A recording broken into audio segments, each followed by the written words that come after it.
Hello दोस्तों, कैसे हैं आप सब। स्वागत है आप सभी को कॉमिक वर्ल्ड 2.0 पर। तो चलिए दोस्तों, शुरू करते हैं ताज के दावेदार का चौथा भाग।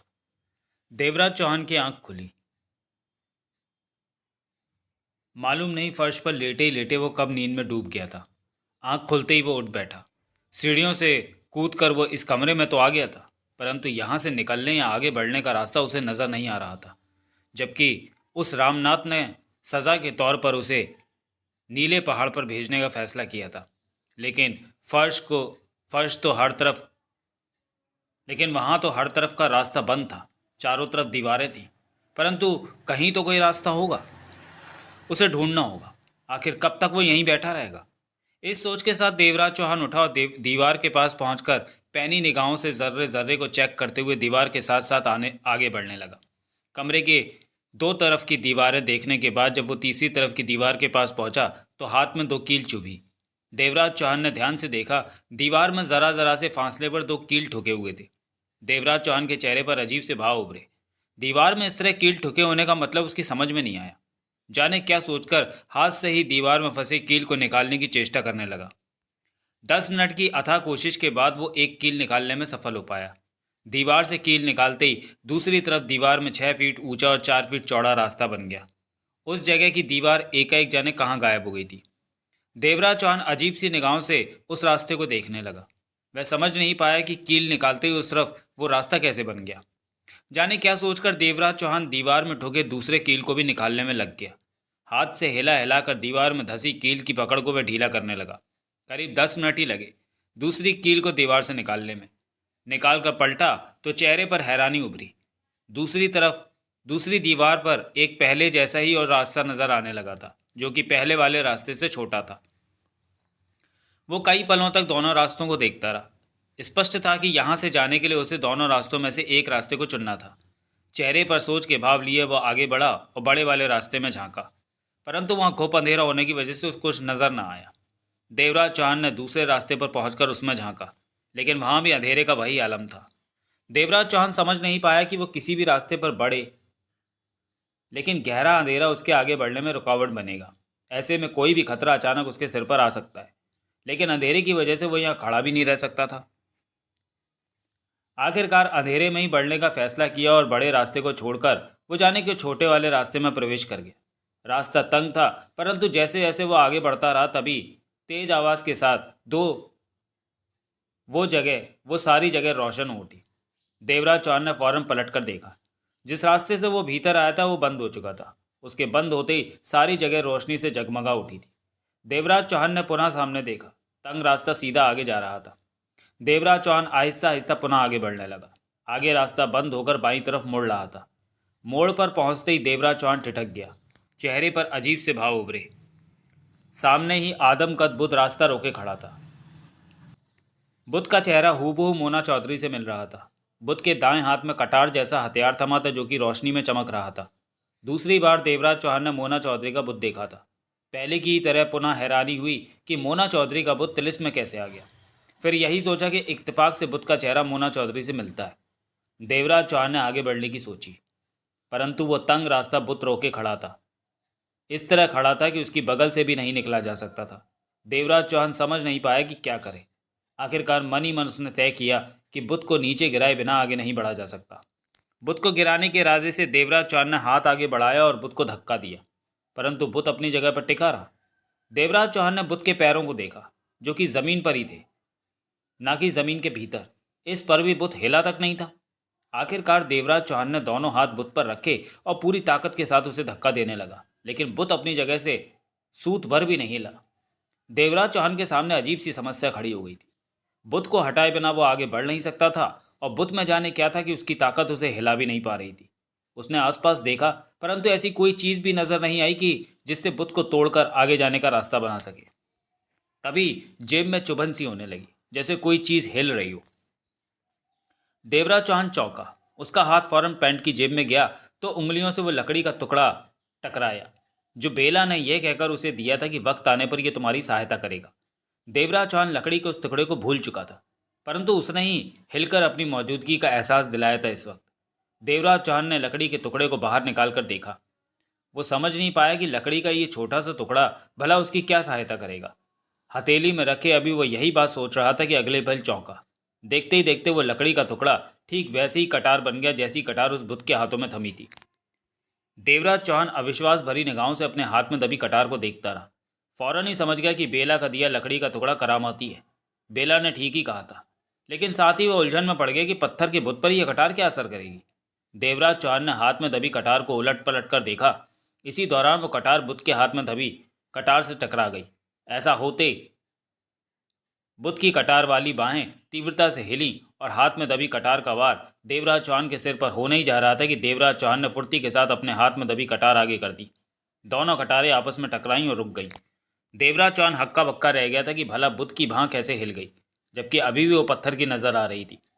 देवराज चौहान ने बुत को देखा, फिर टकराकर रुकी पड़ी दोनों कटारों को कुछ पलों की सोच के बाद देवराज चौहान ने अपनी कटार बुत वाली कटार से निकाली और एकदम पीछे हट गया। देवराज चौहान के देखते ही देखते बुत का कटार वाला हाथ पूरा नीचे गया और ऐसा होते ही बगल की दीवार में रास्ता पैदा हुआ और बुत सरकता हुआ उस रास्ते में प्रवेश कर गया और देखते ही देखते वो रास्ता बंद हो गया। सामने से बुत हट चुका था और अब देवराज चौहान के आगे बढ़ने का रास्ता साफ था। देवराज चौहान ने आंखों में हैरानी लिए ये सब देखा, फिर हाथ में दबी कटार को देखा। उसके बाद गहरी सांस लेकर रह गया। वह समझ गया कि तिलिस्मी नगरी में ताकत नहीं, दिमाग के जोर पर आगे बढ़ना होगा। आने वाली हर मुसीबत से छुटकारा पाने की कहीं कोई ट्रिक अवश्य है। उसी क्षण उसके हाथ में दबी कटार गायब हो गई और हथेली पर वही इंच भर की लकड़ी का टुकड़ा सा नजर आने लगा। देवराज चौहान के होठों पर अजीब सी मुस्कान उभरी। उसने लकड़ी को उस टुकड़े को वापस जेब में डाला और आगे बढ़ने लगा। वह नहीं जानता था कि बेला का दिया लकड़ी का छोटा सा टुकड़ा इतने कमाल का है। कुछ आगे बढ़ने पर वो तंग रास्ता धीरे धीरे खुला होने लगा। अब देवराज चौहान को आगे बढ़ने में परेशानी कम महसूस होने लगी। रास्ते में ज्यों ज्यों मोड़ आ रहे थे वो मुड़ता जा रहा था। करीब 1 घंटे बाद देवराज चौहान उस रास्ते से एक ऐसे कमरे में जा पहुंचा जहां हर तरफ सांप ही सांप नजर आ रहे थे। उनकी संख्या इतनी ज़्यादा थी कि वे एक के ऊपर एक चढ़ ढेर सा बनाए हुए थे। उस जगह का फर्श देखना भी कठिन हो रहा था। देवराज चौहान को देखते ही जाने कितने सांप फुफकारते हुए उसकी तरफ लपके। हड़बड़ाकर देवराज चौहान वापस पलटा और कमरे से वापस उसी रास्ते पर आ खड़ा हुआ। कई सांप उस तरफ आकर ठहर गए और फन लहराते हुए उसे देखकर फुफकारने लगे। लेकिन हैरानी की बात थी कि कोई भी सांप कमरे से निकलकर उस रास्ते पर नहीं आया जहां 2 कदम दूर देवराज चौहान मौजूद था। देवराज चौहान समझ गया कि सांपों की हद उस कमरे तक ही है। वे उस रास्ते पर उसके पास नहीं आ सकते। सांपों की फुफकारें उसके कानों में किसी तूफान की तरह पड़ रही थीं। देवराज चौहान ने निगाहें उठाकर सांपों वाले कमरे में घुमाई तो कमरे के पार उसे वैसा ही रास्ता नजर आया जैसे रास्ते पर वो खड़ा था। देवराज चौहान समझ गया कि सांपों का कमरा पार करके उसे उस रास्ते पर ही आगे बढ़ना है, लेकिन वो ये भी जानता था कि सांपों से भरा कमरा पार कर पाना उसके लिए संभव नहीं था। कमरे के मुहाने पर खड़े सांप अभी भी उसे देखते हुए फुफकार रहे थे, अपने फन लहरा रहे थे। उनकी चमकती आंखें स्पष्ट नजर आ रही थीं। देवराज चौहान कई पलों तक ठगा सा खड़ा रहा। मस्तिष्क में रह रहकर एक ही बात टकरा रही थी कि वह सांपों वाले कमरे को किस तरह पार कर पाएगा। तभी उसका ध्यान लकड़ी के टुकड़े की तरफ गया जो बेला ने उसे दिया था। देवराज चौहान का हाथ फौरन जेब में गया और दूसरे ही पल लकड़ी का टुकड़ा उसके हाथ में था। उसकी खुली हथेली पर वो पड़ा था वो, परंतु समझ नहीं पाया कि अब वो क्या करे। उसी पल हथेली पर मौजूद लकड़ी का छोटा सा टुकड़ा उछला और उसके सिर पर बालों में जा अटका। बालों में उसे सड़सड़ाहट सी हुई। देवराज चौहान कुछ कर सोच पाता एकाएक उसने खुद को जमीन पर पड़े पाया। वो उठने लगा परंतु उठ ना सका। इसके साथ ही भय से भरा सनसनी उसके जिस्म में दौड़ गई। अब वो इंसान नहीं रहा था, नाग बन चुका था और नीचे बड़ा सिर की भांति अपना फन उठा रहा था। देवराज चौहान को समझ नहीं आया कि उसके साथ क्या हो गया है। अच्छा भला वह इंसान था और अब नाग बन चुका है। तभी उसने देखा उसकी घात में जो नाग सामने कमरे में मौजूद थे, उसके नाग बनते ही वह वहाँ से हटकर इधर उधर जाने लगे। वो नाग बना हुआ था परंतु उसकी सोचें उसकी अपनी थीं। उसे ध्यान आया कि नाग बनने से पहले वो लकड़ी का टुकड़ा उसके सिर पर उछलकर गिरा था। इसका मतलब उसी ने उसे नाग बनाया ताकि इन नागों और सांपों से उसे कोई नुकसान ना पहुंचे और वह कमरा पार कर जाए। देवराज चौहान ने यानी कि नाग बने देवराज चौहान ने आगे बढ़ने सरकने की चेष्टा की। उसने खुद को नागों सांपों की तरह आगे बढ़ते पाया। धीरे धीरे वो नागों वाले कमरे में प्रवेश कर गया और नाग बना रेंगता हुआ कमरा पार करता हुआ सामने नजर आ रहे रास्ते की तरफ बढ़ा। इस दौरान उसे कई नागों सांपों के ऊपर से निकलना पड़ा। नाग बना वो आगे बढ़ा जा रहा था, परंतु किसी नाग सांप का ध्यान उसकी तरफ नहीं था। सब पहले की तरह अपने आप में मस्त थे। 7-8 मिनट लगे उसे कमरा पार करने में। फिर वो जो रास्ता उसे नजर आ रहा था कमरे से उस रास्ते में प्रवेश कर गया और ठिठका। फन उठाए इधर उधर देख रहा था और सोच रहा था कि अब नाक से इंसान कैसे बनेगा। तभी उसने अपने आप को खड़े पाया, देवराज चौहान के इंसान के रूप में। यह सब होना बेहद अजीब लगा देवराज चौहान को। उसने पलट कर देखा कमरे को, जहाँ नाग और सांप ही नजर आ रहे थे, जिसे वह किसी भी स्थिति में पार नहीं कर सकता था। उसे वो कितनी आसानी से पार कर गया, बेला की लकड़ी के सहारे। उसे आंखों के सामने वही लकड़ी का टुकड़ा लहराता नजर आया, जैसे कोई उसे हवा में नचा रहा हो। देवराज चौहान ने हाथ बढ़ाकर उसे पकड़ा, मन ही मन बेला का शुक्रिया अदा किया, फिर उसे पैंट की जेब में डालकर पलटकर रास्ते पर आगे बढ़ गया। अब रास्ता खुला होता जा रहा था। करीब आधे घंटे बाद देवराज चौहान को खुला आसमान नजर आने लगा। उसने मन ही मन चैन की सांस ली, परंतु वो रास्ता वैसे ही आगे बढ़ा जा रहा था। 10 मिनट पश्चात ही रास्ता खत्म हो गया और आगे का हाल देखकर सिर से पांव तक कांप उठा। आगे सैकड़ों फीट गहरी घाटी थी, जिसमें घना जंगल नजर आ रहा था। देवराज चौहान उलझन में फंस गया कि क्या करे। उसने सिर उठाकर जरा सा घाटी में झांका कि शायद नीचे उतरने का कोई रास्ता हो, परंतु कोई रास्ता नहीं था। लंबी सोच के बाद देवराज चौहान ने यही फैसला किया कि उसे वापस जाना होगा, क्योंकि यहाँ से आगे जाने का कोई रास्ता नहीं है। देवराज चौहान वापस पलटा और तीसरे कदम पर ही उसे रुक जाना पड़ा। सामने दीवार जैसी कोई चीज़ आ गई थी, जो नज़र तो नहीं आ रही थी, परंतु उससे टकराते ही उसने महसूस कर लिया था, जबकि पीछे का सारा नज़ारा उसे स्पष्ट नजर आ रहा था। देवराज चौहान ने होंठ सिकुड़कर ना नजर आने वाली दीवार को हाथों से टटोला तो स्पष्ट तौर पर उसका आभास पाया। ऐसा होने का मतलब था कि वो वापस नहीं जा सकता, उसे आगे ही जाना होगा। यकीनन यह तिलिस्म का उसूल होगा, परंतु आगे तो हजारों फीट गहरी खाई थी, कहीं कोई रास्ता नहीं था। देवराज चौहान खुद को फंसा से महसूस करने लगा। ठीक उसी वक्त देवराज चौहान को जेब में पड़ी लकड़ी का टुकड़ा हिलता हुआ से महसूस हुआ। देवराज चौहान ने फौरन जेब में हाथ डालकर उसे बाहर निकाला और खुली हथेली पर रखकर उसे देखा। जाने क्यों उसे पूरा विश्वास था कि जिस परेशानी में वह है, वह लकड़ी का करामाती टुकड़ा उसकी परेशानी दूर करेगा। ये सोचे अभी देवराज चौहान के मस्तिष्क में ही थी कि तभी हथेली पर पड़ा लकड़ी का वह छोटा सा टुकड़ा उछला और उसके सिर पर आ पड़ा। सिर पर उसे कुछ रेंगता सा महसूस हुआ। तभी उसने अपने आप में बदलाव महसूस किया और दूसरे पल देवराज चौहान उड़ान भर रहा था। वो कबूतर बन चुका था। घाटी में उड़ान भरते हुए वो नीचे की तरफ जा रहा था। देवराज चौहान का दिल जोरों से धड़क रहा था। ये सब क्या हो रहा है? इंसान होने के नाते वो कभी इस तरह उड़ने की सोच भी नहीं सकता था। ये सब बेला की दी लकड़ी का कमाल था। यकीनन उस लकड़ी में तिलिस्मी गुण है, तभी तो वो इस तरह से उसकी सहायता कर रही है। करीब 25 मिनट की उड़ान रही उसकी। फिर घाटी में पेड़ों को पार करता हुआ नीचे उतरकर ज़मीन पर आ बैठा। वो हज़ारों फीट गहरी घाटी में आ पहुंचा था, जहाँ पहुंचने की वह सोच भी नहीं सकता था। पेश आ रहे हादसों की वजह से देवराज चौहान खुद को रोमांचित सा महसूस कर रहा था। अगले ही पल उसने खुद को इंसानी रूप में ज़मीन पर खड़े पाया। घाटी में घना जंगल था, यह तो वह ऊपर से भी देख चुका था और अब भी नजर आ रहा था। घने पेड़ों की वजह से वहां कुछ अंधेरा सा महसूस हो रहा था, जबकि अभी दिन बाकी था। देवराज चौहान को अपनी आंखों के सामने लकड़ी का वही टुकड़ा नाचता नजर आया।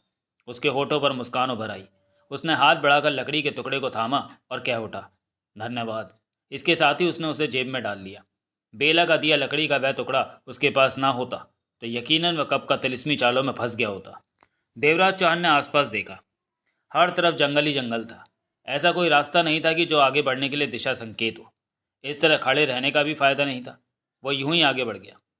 कभी कहीं तो कहीं पर कोई रास्ता मिलेगा। साथ ही सोच रहा था कि इस तिलिस्म से कैसे निकल पाएगा।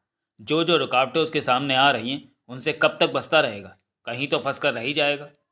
देवराज चौहान का आगे बढ़ना जारी रहा। अंधेरा गहरा चुका था। हाथ को हाथ सुझाई नहीं दे रहा था उस घने जंगल में।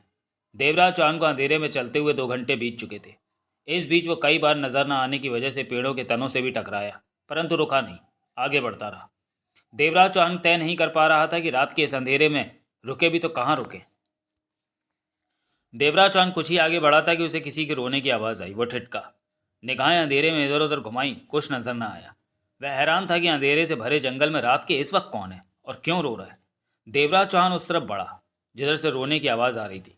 मिनट भर में ही वहां पहुंच गया। देवराज चौहान ठिठका। सामने ही छोटी सी गुफा नजर आ रही थी। गुफा में भरपूर प्रकाश था। उसके बाहर बैठा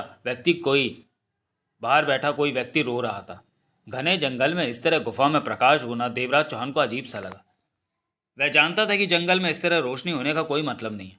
देवराज चौहान रोने वाले व्यक्ति के समीप पहुंचा। वह व्यक्ति और कोई नहीं, अमरू था। उसके पास आया पाकर अमरू ने मुंह ऊपर उठाया। गुफा से आती रोशनी में उसका चेहरा स्पष्ट चमक रहा था। गालों पर आंसू बहते नजर आ रहे थे। कौन हो तुम? देवराज चौहान ने पूछा। यहाँ बैठे क्यों रो रहे हो? इतना सुनते ही अमरू और ज़ोर ज़ोर से रोने लगा। देवराज चौहान ने रोशन गुफा पर निगाह मारी, फिर उसे देखा। क्या नाम है तुम्हारा? अमरू। तुम रो क्यों रहे हो? देवराज चौहान ने पूछा। वो मेरी बीवी को ले गया। कौन? जो इस गुफा में रहता है। अमरू की आंखों में अभी भी आंसू थे। मैं अपनी बीवी के साथ यहाँ से जा रहा था कि रात हो गई, तभी हमें यह गुफा नजर आई। सोचा रात यहाँ बिता लेंगे। मैं अपनी बीवी को लेकर गुफा के भीतर चला गया, लेकिन भीतर पहले से ये व्यक्ति था। उसी की गुफा हो गई। उसने मेरी बीवी को पकड़ लिया और मुझे मार मार कर बाहर निकाल दिया। जब दोबारा अपनी बीवी को लेने गया तो वह मेरी बीवी के कपड़े उतार रहा था। उसने फिर मुझे मारकर बाहर निकाल दिया। मैं बहुत कमज़ोर हूँ, वो ताकत वाला है। वो मेरी बीवी को ख़राब कर देगा। मेरी बीवी आत्महत्या कर लेगी। उसे बचा लो, मैं सदा तुम्हारा आभारी रहूँगा। देवराज चौहान ने गुफा की तरफ देखा। कितनी देर हो गई इस बात को? देवराज चौहान ने पूछा। अभी अभी की तो बात है। अगर तुम मेरी सहायता करना चाहते हो तो जल्दी से गुफा में जाकर मेरी बीवी को बचा लो, नहीं तो उसके साथ साथ मैं भी मर जाऊंगा। अमरू पुनः रो पड़ा। देवराज चौहान गुफा की तरफ बढ़ा और मुहाने के पास पहुंचकर भीतर झाँका। भीतर कोई भी नजर नहीं आया। यहाँ तो कोई भी नहीं है। देवराज चौहान ने गर्दन घुमाकर अमरू को देखा। सामने की दीवार के पार उसका शयन कक्ष है, वो वहीं पर होगा। जल्दी जाओ, अमरू रोते हुए कह उठा।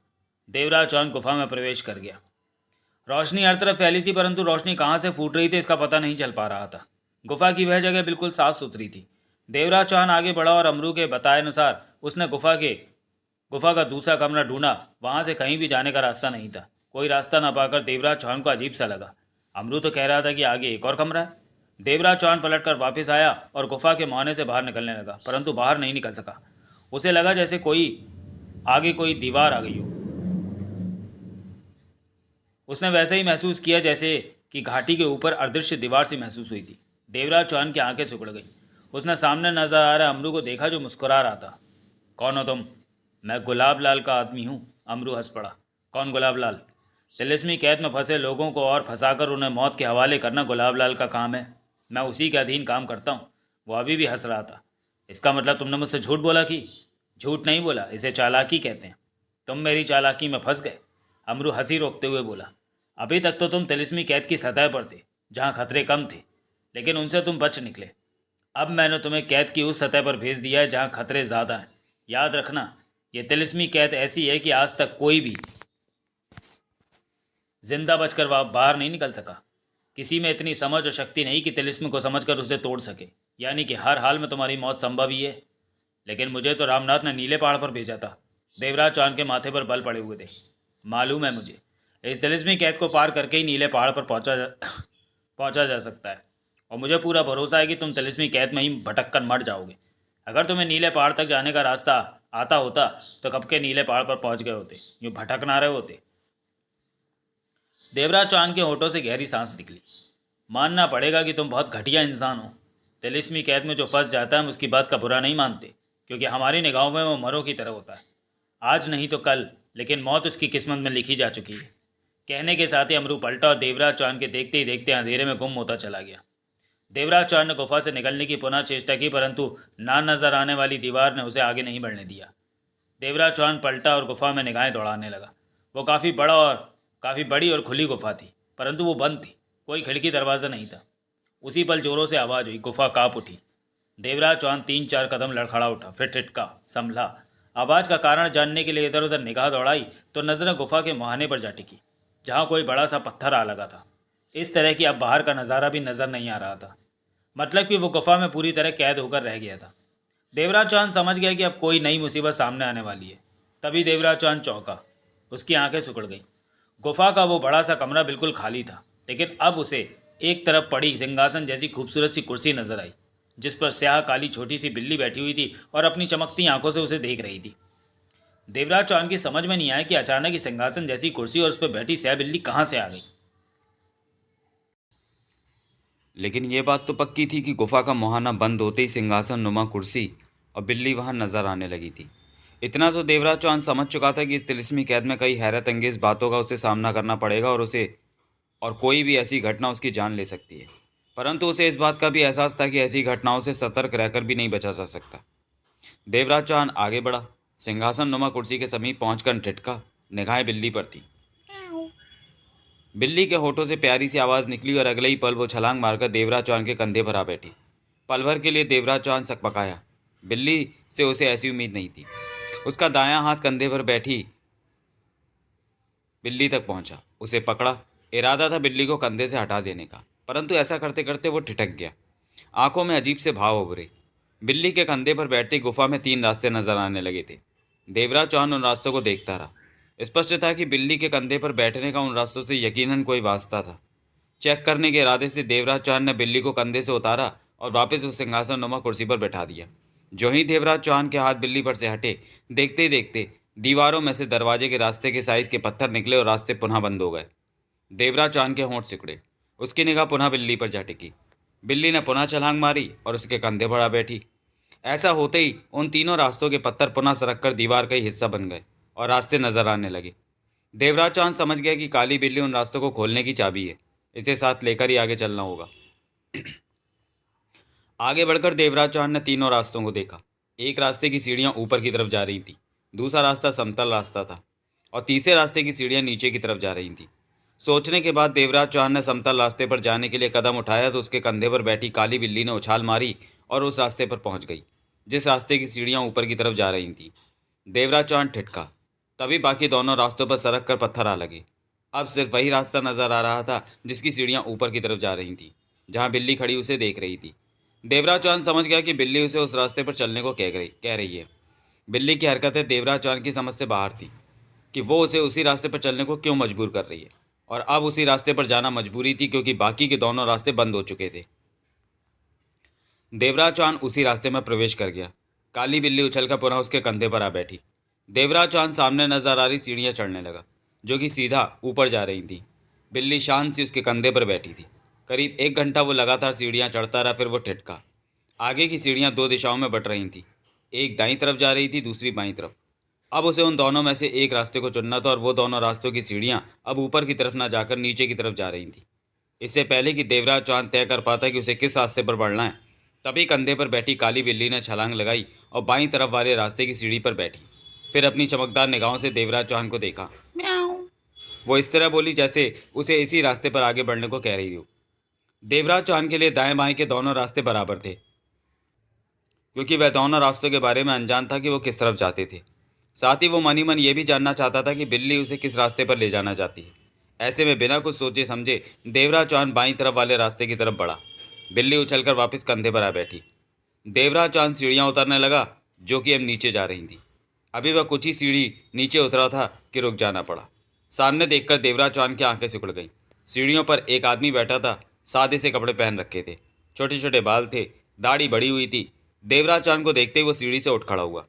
देवराज चौहान एकटक उसे देखता रहा। देवराज चौहान को देखकर वो व्यक्ति शांत स्वर में बोला, इस बिल्ली के इशारे पर मत चलो, ये तो मैं मौत के रास्ते पर ले जा रही है। तुम कौन हो? देवराज चौहान के माथे पर बल उभरे। मैं भटके लोगों को रास्ता दिखाता हूँ। ये तिलिस्म मौत का दूसरा नाम है और मैं तिलिस्म भटके लोगों को मौत से बचाता हूँ। मैं जानता हूँ इस रास्ते पर तुम्हें ये बिल्ली लाई है। ये तुम्हें मौत के मुंह में ले जा रही है। पहले भी ये कईयों को इस रास्ते पर ला चुकी है। जो मेरा कहना मानकर वापस चले गए वो बच गए, जो नहीं माने वो मौत के मुंह में चले गए। तभी बिल्ली ने देवराज चौहान के कंधे पर पंजा मारा। बिल्ली क्या कहना चाहती है देवराज चौहान नहीं समझा। अगर मैं तुम्हारी बात ना मानूं तो? देवराज चौहान बोला। तुम्हारी मर्जी, फिर भी इस रास्ते पर आगे जाने को तुम्हें मना करूंगा। पूरी कोशिश करूंगा कि तुम्हें यहाँ से वापस भेज सकूं। उस व्यक्ति का स्वर शांति था। बिल्ली ने पुनः उसके कंधे पर पंजा मारा। देवराज चौहान ने गर्दन घुमाकर बिल्ली को देखा। म्याऊं। वो पुनः मुंह खोलकर बोली और इस तरह गर्दन हिलाई जैसे उसे आगे बढ़ने को कह रही हो। एकाएक उस व्यक्ति के चेहरे पर क्रोध आने लगा। शैतान, वो गुस्से से बिल्ली से बोला, तो कितनों को मौत के मुंह में भेजेगी? जवाब में बिल्ली के होंठों से गुर्राहट निकली। तो नहीं मानेगी तो आज तुझे सबक सिखाना ही पड़ेगा। कहने के साथ ही उसने अपने कपड़ों के बीच छिपा रखा खंजर निकाला और उसकी नोक बिल्ली की तरफ की। तभी नोक से बिजली जैसी लहर निकलकर कंधे पर बैठी बिल्ली की तरफ बढ़ी। उस पल बिल्ली की आंखों से चिंगारी निकली। वो लहर और चिंगारी आपस में टकराई। अजीब सी आवाज़ उभरी, फिर सब कुछ शांत हो गया। अपना वार खाली जाता देखकर व्यक्ति का चेहरा क्रोध से सुहा पड़ गया। तो आज तूने मेरे मुकाबले पर उतारने की हिम्मत की, मैं तेरे को जिंदा नहीं। उसके शब्द पूरे भी नहीं हुए थे कि देवराज चौहान के कंधे से बिल्ली ने छलांग मारी और सामने वाले व्यक्ति की छाती पर जा चिपकी। और देखते ही देखते बिल्ली के आगे वाले दोनों पंजों ने भयानक रूप अख्तियार कर लिया, जैसे अब वो किसी शेर के पंजे हों, और वे दोनों पंजे उस व्यक्ति के गर्दन पर जा टिके।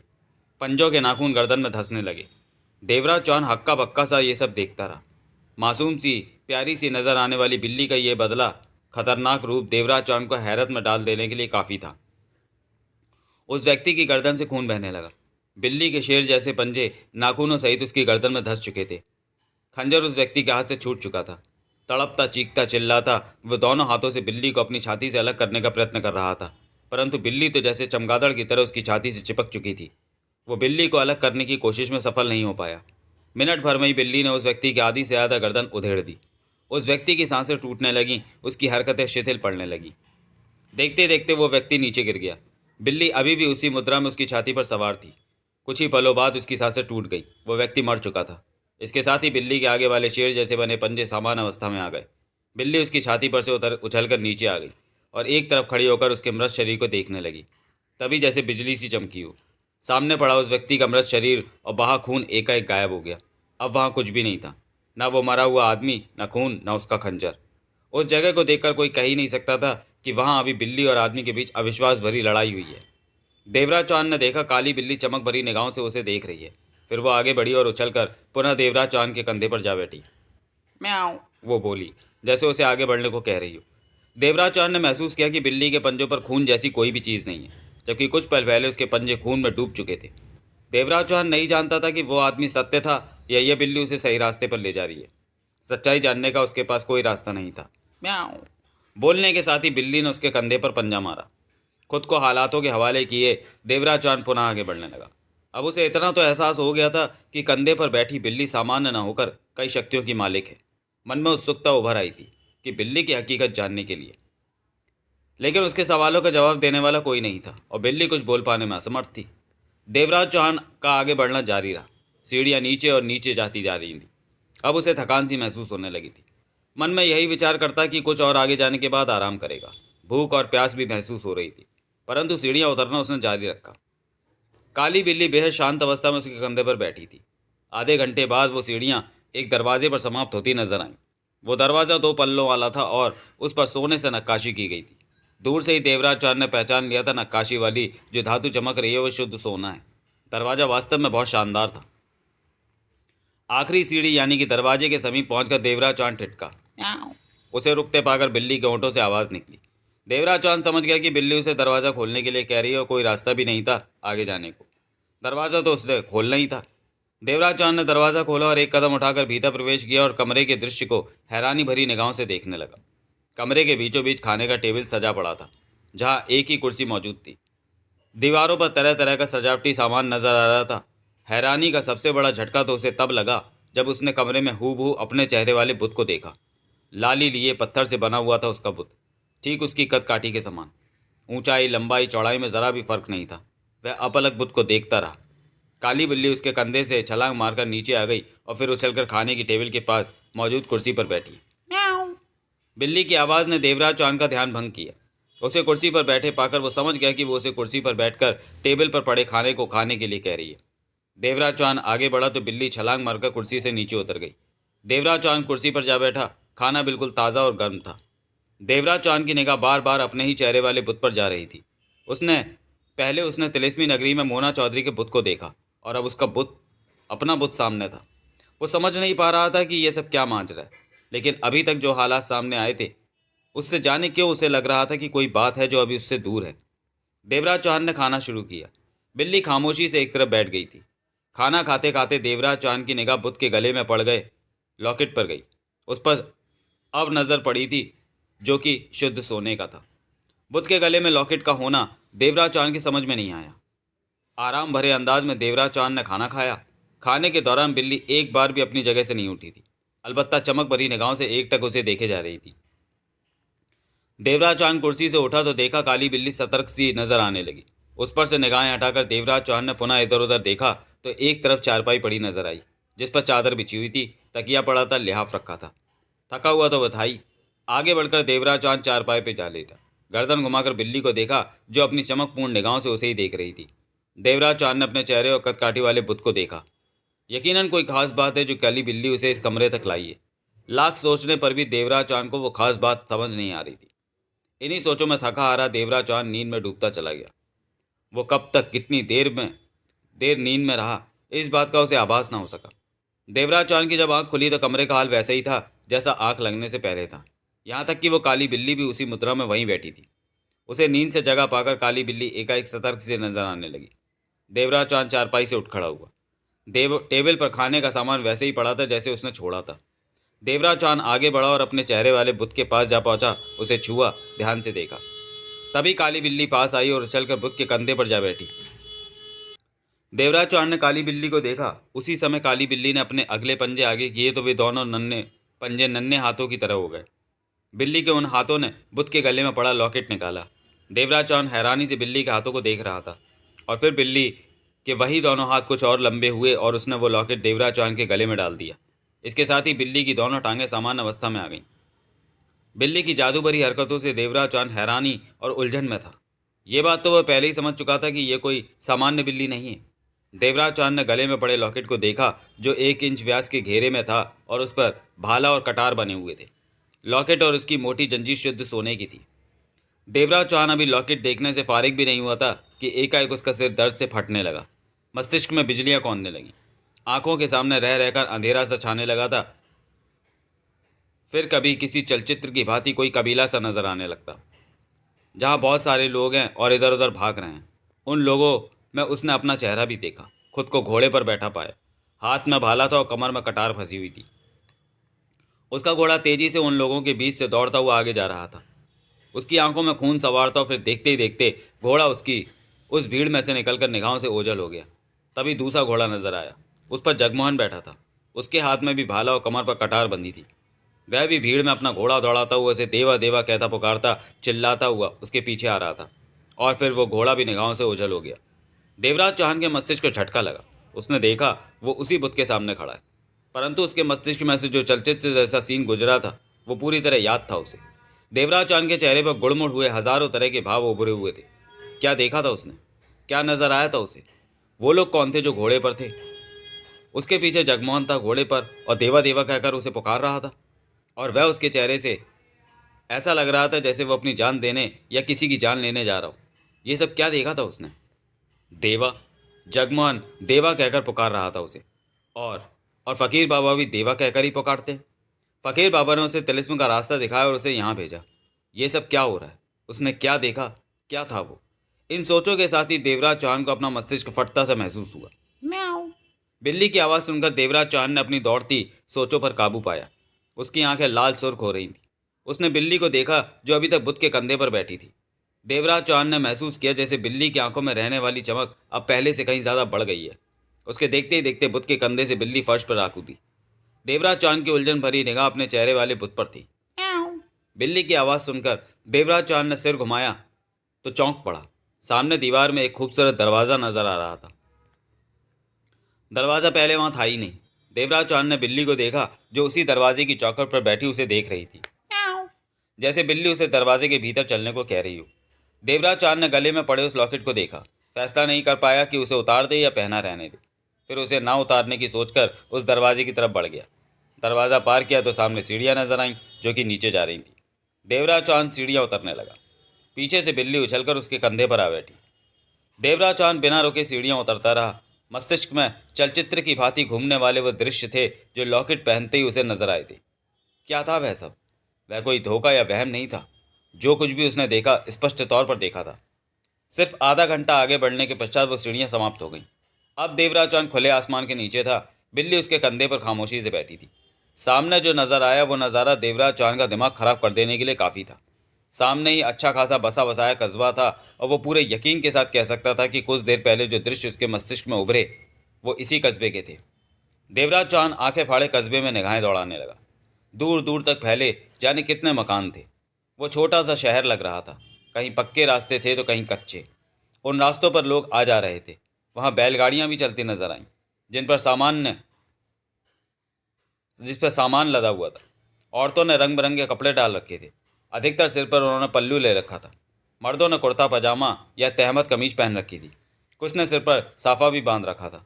ये सब देखकर देवराज चौहान को लगा कि जैसे वो पृथ्वी पर ही किसी जगह पर है, ना कि पाताल के तिलिस्मी नगर में। दूर, बहुत दूर लहलहाती फसलें स्पष्ट नजर आ रही थीं। खेतों में भी काम करते लोगों की झलक मिल रही थी। तभी देवराज चौहान के मस्तिष्क में बिजली सी कौंधी। मस्तिष्क में कई चेहरे उभरने लगे। उन चेहरों के बाद बहुत बड़ा खुला घर नजर आने लगा। कमरों के आगे बहुत खुली जगह है। कई लोग बैठे बातें कर रहे हैं। एक तरफ औरतें खाना बना रही हैं, दूसरी तरफ कुछ बच्चे खेलते हुए शोर कर रहे हैं। उसे महसूस हो रहा था जैसे सारे घर के ही सदस्य हैं। तभी उसे अपना चेहरा नजर आया। वो ऊपर से सीढ़ियाँ उतर रहा था। उसने सफ़ेद कमीज पजामा पहन रखा था, पाँव में जूते थे, हाथ होठों पर कटारी मूछें भी। बांका गबरू जवान लग रहा था। वो 25-26 की उम्र रही होगी उसकी। सीढ़ियाँ उतरकर वो उस तरफ बढ़ने लगा जिधर चारपाइयों पर कुछ आदमी बैठे बातें कर रहे थे। भैया। किसी मीठी पुकार पर वो रुका और गर्दन घुमाकर उस तरफ देखा जिधर औरतें खाना बना रही थीं। वहाँ 20 वर्षीय खूबसूरत उसकी बहन संध्या बैठी थी।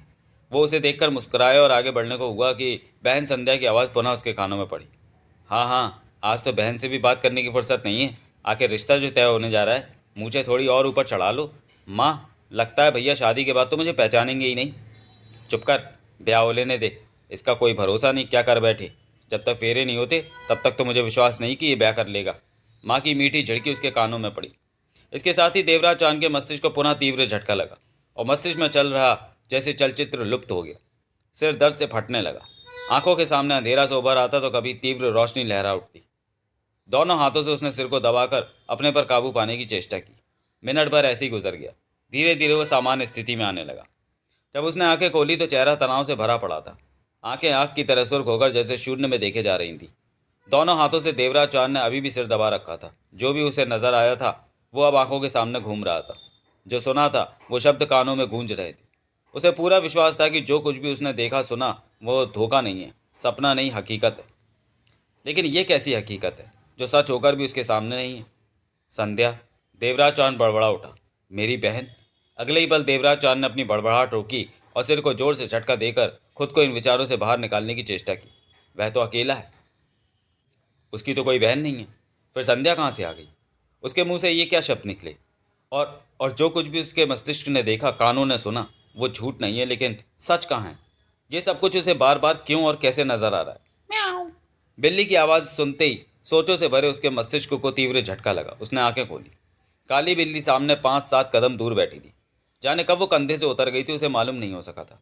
उसकी चमक भरी आंखें उस पर थी और देवराज चांद लाल सुर्ख आंखों से बिल्ली को देखता सोच रहा था कि उसके साथ जो हो रहा है इस वक्त उसकी एकमात्र वजह बिल्ली ही है। सामने मौजूद काली बिल्ली जो कि उसके साथ साय की तरह लगी हुई है और उसे आगे बढ़ने का रास्ता भी बता रही है। म्याऊं। काली बिल्ली बोली और उसने दूर मकानों की तरफ देखा, यानी कि वो उसे बस्ती की तरफ जाने को कह रही थी। देवराज चांद के चेहरे पर सख्ती के भाव उभरे। कौन हो तुम? देवराज चांद के सर में कठोरता थी। बिल्ली खामोशी से बैठी उसे देखती रही। जवाब भला क्या देती? कौन हो तुम?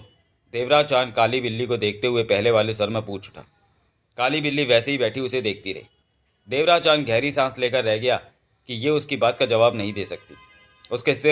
उसने सिर उठाकर कुछ दूर नजर आ रहे मकानों को देखा। 2 पल के लिए उसे ऐसा लगा जैसे कि ये जगह उसकी अपनी है। यहीं पर तो पला बड़ा हुआ, जवान हुआ और म्याऊं। काली बिल्ली की पुकार पर उसकी सोचें टूटी। देवराज चांद ने बिल्ली को देखा तो बिल्ली ने अपना मुंह मकानों की तरफ कर लिया।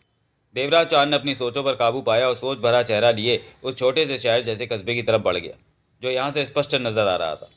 चंद कदम ही चला होगा कि काली बिल्ली छलांग मारकर उसके कंधे पर आ बैठी। तो चलिए दोस्तों, वीडियो को यहीं समाप्त करते हैं और मिलते हैं ताज के दावेदार के अगले भाग में अगले वीडियो में। तब तक के लिए धन्यवाद।